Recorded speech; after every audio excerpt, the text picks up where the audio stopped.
What if the thing standing between you and real wealth isn't your income, your education, or your circumstances? What if it's something far darker? What if deep inside your mind you are afraid of money, not losing it, not spending it wrong, having it? Stay with me, because what I'm about to show you will change the way you see yourself and your entire financial life forever. Here's the first psychological truth most people never discover about themselves. Your brain doesn't just think in numbers, it thinks in identity. And from the time you were a child, your brain was quietly building a subconscious profile of the kind of person you are, what kind of neighborhood you come from, what your parents said about rich people, whether money was something fought over at dinner tables or something that simply never came. That profile becomes your financial identity. And here's where it gets dangerous. When you start earning more than that identity allows, your brain triggers an alarm. Not a loud one, a quiet, subtle one. Suddenly you feel guilty for wanting more. You call yourself greedy. You start pulling back right at the edge of a breakthrough. You unconsciously make decisions that bring you back to the financial level that feels familiar. Psychologists call this income homeostasis, the mind's drive to return to what it considers normal. Think about Marcus, a 34-year-old electrician from Ohio. Marcus was smart, disciplined, worked harder than anyone in his company.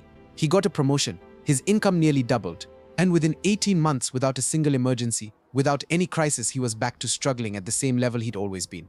New subscriptions, bigger apartment, generous to the point of self-destruction with everyone around him. Marcus didn't have a money problem. Marcus had an identity problem. His brain simply couldn't hold the weight of a version of himself that was doing well. The first step to breaking this isn't budgeting better or earning more.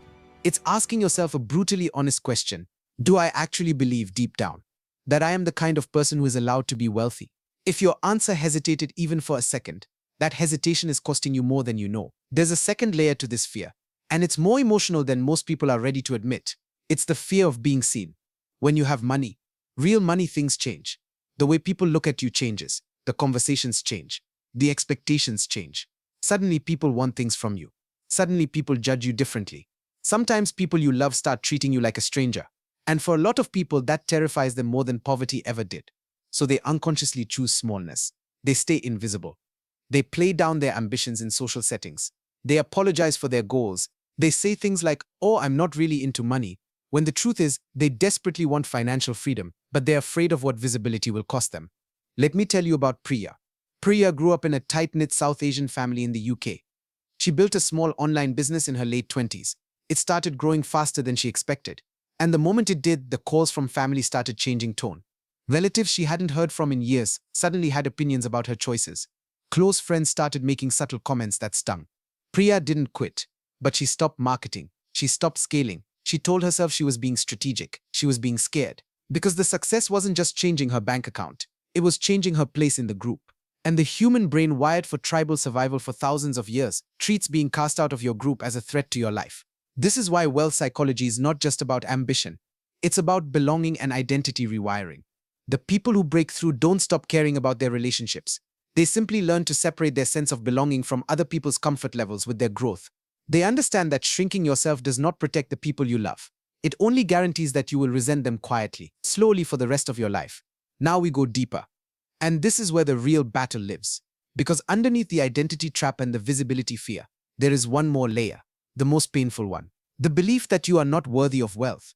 Not because of skill, not because of opportunity, but because of something that happened to you. Something someone said to you.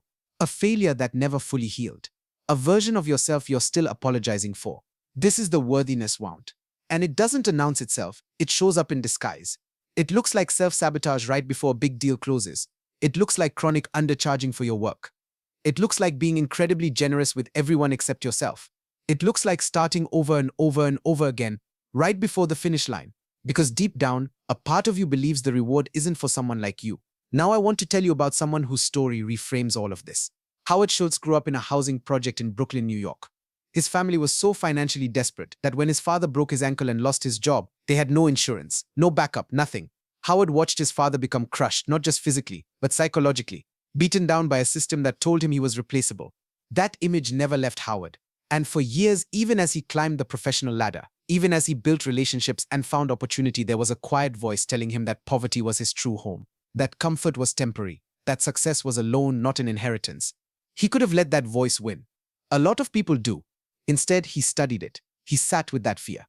And he made a decision that changed everything. not to become rich for the sake of numbers, but to prove to himself that his father's fate was not predetermined, that circumstances were not destiny. You know what he built? He built Starbucks into a global empire, not because he was the smartest person in the room, but because he refused to let his wound become his ceiling. And this is the psychological truth hiding inside every person who has ever truly broken through. They didn't become worthy of success after they succeeded.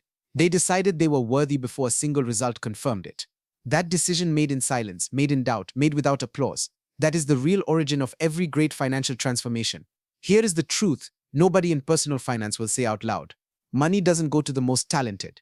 It doesn't go to the hardest working. It doesn't even go to the most educated. Money goes to the person whose nervous system can tolerate having it. Think about that slowly. There are people out there with half your intelligence, a fraction of your effort, who are building wealth consistently, not because they cracked some secret investment formula, but because their psychology doesn't fight them every step of the way. Their brain doesn't alarm when income rises. Their identity isn't threatened by visibility. Their worthiness isn't under constant trial. They are not better than you. They are not luckier than you. They have simply, whether by environment, by mentorship, or by deliberate inner work, developed a nervous system that says yes where yours has been trained to say stop. And here is the most powerful part of that truth. The nervous system is not fixed. The identity is not permanent. The wound is not the final word. Every fear you have about money is a learned response. And every learned response can be unlearned, rewired, and replaced. But only if you stop treating this as a financial problem. This is a psychological reckoning. And it asks more from you than any budget ever will. It asks you to look at the voice that says you don't deserve it and stop agreeing with it. So let's bring this home. You don't fear making money because you're weak. You fear it because your mind has been doing its job protecting you from the unfamiliar, from judgment, from the unknown weight of a bigger life. But that protection has a price. And you have been paying it every single day.